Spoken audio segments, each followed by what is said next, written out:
If your Shopify store is getting traffic but no sales, this video is for you. We'll look at why that happens by comparing two versions of the same store, the one most merchants build, and the same store after a conversion-focused redesign. Before we jump into the stores, there's one thing that really matters. Most merchants do the right things. They launch the store, run ads, post content, but still get zero sales or like one random order a week. And the annoying part is traffic is there. You're paying for clicks, people are landing, and then they just disappear. So the question isn't how do I get more people, it's why people who already visit your store don't buy. In the next few minutes, I'll show you the exact spots where stores lose sales and what changes when a store actually guides the shopper through the decision. By the end, you'll know exactly what to fix on your homepage, product page, and checkout, and what to stop wasting time on. Let's look at the first store and how a normal shopper actually experiences it. This is the kind of store a lot of people launch. If you landed here from an ad, you probably wouldn't think anything's off. It looks nice, it's clean and kinda premium. There's a nice image, a soft headline, and a couple of product bottles. But then you stop for a second and realize, okay, what am I supposed to do here? There's no call to action, no shop now, no start here, nothing that tells me where to go next. So instead of moving forward, I just scroll around. And that's the first problem. This turns buying into passive browsing. People aren't confused, they're just not guided. And when there's no clear next step, most people don't take one. Next, we see our best sellers section. The products look clean, prices are clear. But here's the thing, everything looks equally important. Nothing is telling me which one to start with. There could be small labels like most popular, best for sleep, or something similar to guide a new shopper. So now the store is basically saying, here you go, you decide. And that sounds fine until you realize most shoppers don't want to decide. They want a recommendation. When every product looks the same, the brain slows down. And when the brain slows down, people bounce. So I keep scrolling and suddenly I see this. Your favorite products for free. Here's the problem. I don't know this brand yet. I haven't seen reviews and I haven't even decided if I want the product. And you're already asking for my email. It feels like being asked for a favor before we've even talked. Instead of helping me shop, this interrupts the flow. I'm not thinking, oh nice. I'm thinking, not now. That's not conversion, that's leakage. We go down and get to the recently viewed section. And technically, it works. It shows what I already looked at. But here's the issue. At this point in the journey, the shopper isn't trying to remember products. They're deciding whether to move forward or not. And this section doesn't help that decision. There's no bundle, no savings, no reason to add to cart. It's just neutral. And neutral content at this moment slows momentum. And then there's the footer. This is usually where people scroll when they're not fully convinced yet. They're looking for reassurance. But here, there's nothing. Just policies. There's no brand story, no support info, no social proof or reviews, not a single sentence explaining why this brand exists. It doesn't answer any doubts, it just feels empty. One more small thing that matters way more than people think is the top navigation. Up here it says catalog. That sounds neutral, but it doesn't tell me to do anything. Most shoppers don't think in terms of catalog. They think shop. A simple shop or shop now works better because it's a clear action. Another thing, the home button. You don't really need it. People already expect clicking the logo to take them home. But here's the bigger issue. When I click the logo on this store, I don't even land on the home page. It sends me to a random page that breaks expectations. And when expectations break, trust drops, even if people can't explain why. So every button on your page has to work as expected. If it doesn't, it instantly makes the experience worse. So when you zoom out and look at this store as a whole, the problem isn't that it looks bad. It actually looks fine. The real issue is that the store never guides the shopper. Nothing here is broken on its own.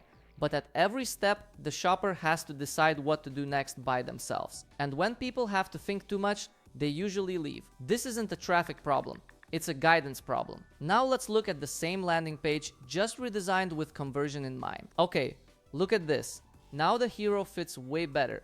It's bright, clean, with no heavy overlays, and this time, there's no guessing. I see a clear button that says Shop Calmora, and instantly my brain goes, okay, this is a store. I also see social proof right away.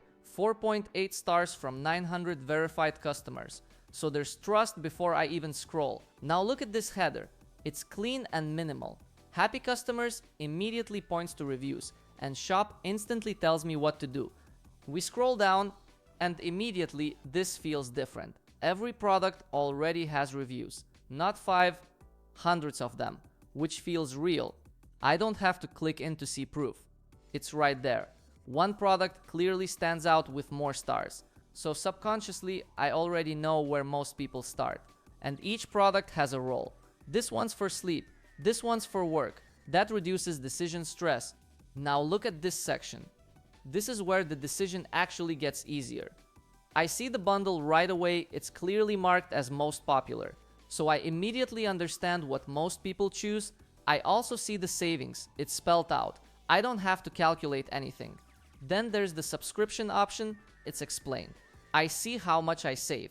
I see that I can skip, change, or cancel anytime. So instead of wondering what's the catch, I understand the option. The page shows me the smart choice and lets me decide from there. Right after that, there's a short video and then the FAQs. Not filler questions, real ones people actually have. What is this? How does it work? When will I feel it? And this part matters more than people think. The store answers the questions before I have to go looking for them. Then, after I've seen the product, the bundle, the video, and the FAQs, this section shows up: a subscription, refer a friend, and the newsletter. And this isn't just text. Each one has a clear benefit attached to it. You see what you get, not just what you're signing up for. What matters here is the timing. None of this shows up before I understand the product. It shows up after I'm already interested. Then we get to the reviews. And this is where things really lock in. There's a clear star rating. The reviews don't feel random or copy-pasted. They look like they're from real people. This is usually the moment where doubt disappears. Then there's the social content. And this is one of those things people don't consciously think about, but they feel it. You see real images. The product is actually being used in real life, not stock photos, not just perfect studio shots. This makes the brand feel alive. It doesn't feel like a random Shopify store that popped up last week. It feels like people are actually buying this, using it, talking about it. And that matters more than most people realize. This feels like a brand that actually exists. And then there's the footer. This time, it actually helps. You can see the story, how it works, and the quality and safety info. Shipping, returns, and contact details are easy to find.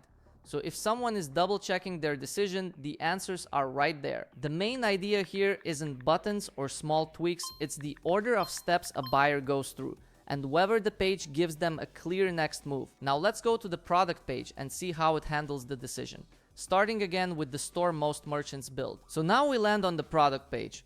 And at first glance, it actually looks fine. Clean product picture, decent price. Add to cart button is there. But watch what's missing. There's no reason to buy this one right now. No urgency, no social proof. No people like you buy this signal.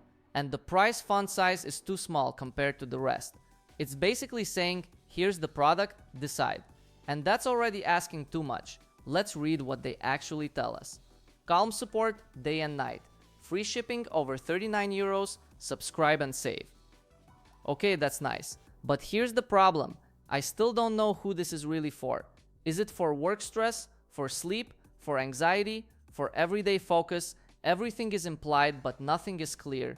Different people will interpret this differently. So the shopper is left guessing, and guessing is friction.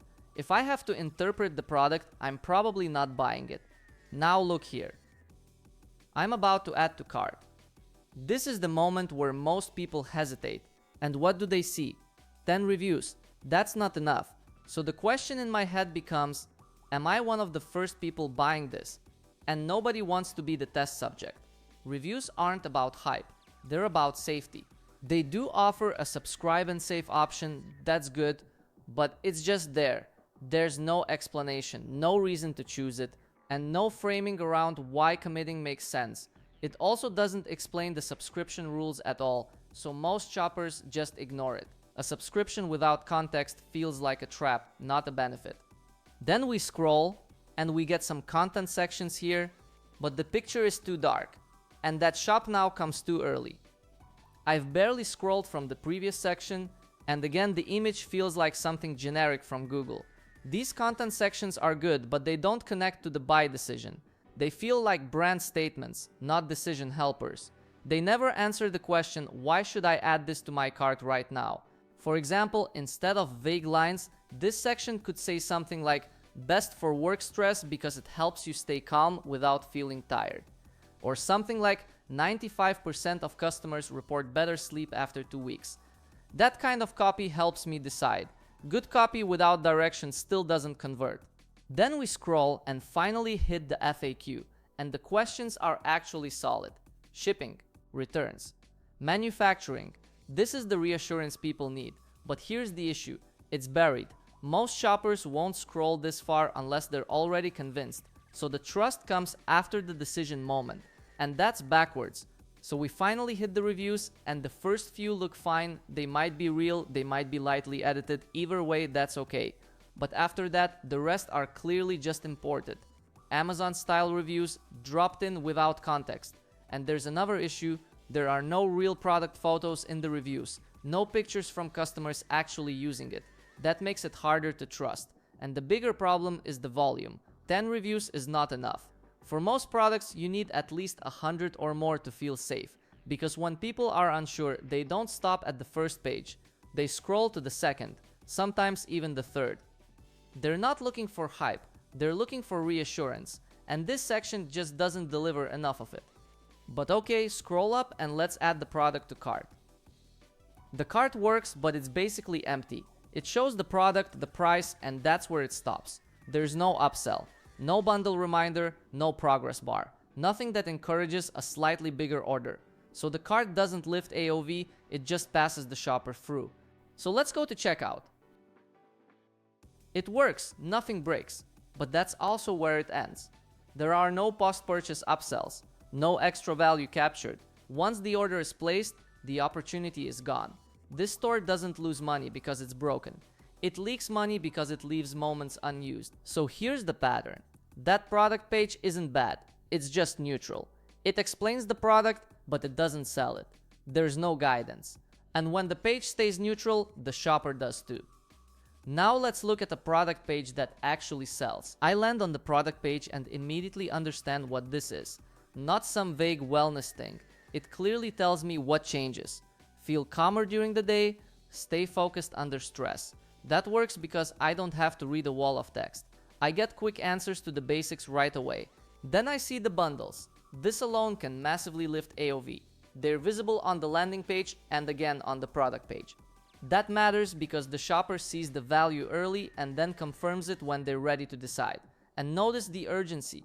It doesn't scream hurry up. It just says limited bundle pricing available today. That's subtle and that's the point. Urgency should help people decide, not scare them into clicking. Then we scroll down, and right next to the add to cart, there's a review. Not hidden at the bottom of the page, it's a real looking quote. That matters because it feels like an actual person, not just a star rating. And here's the subtle part most people miss. You start seeing different ages. So this clearly isn't made for just one type of person. It works for younger people, busy people, older people. Right at the moment I'm deciding whether to buy. The store quietly reminds me other people already did and they're fine. Then we hit the FAQ again, which is exactly where it should be. With supplements and really any product, people want answers first, not marketing. Having this here removes hesitation before it turns into doubt. Then we scroll and we get this content section. And visually they already feel better. The images are bright, clean, and clearly product focused.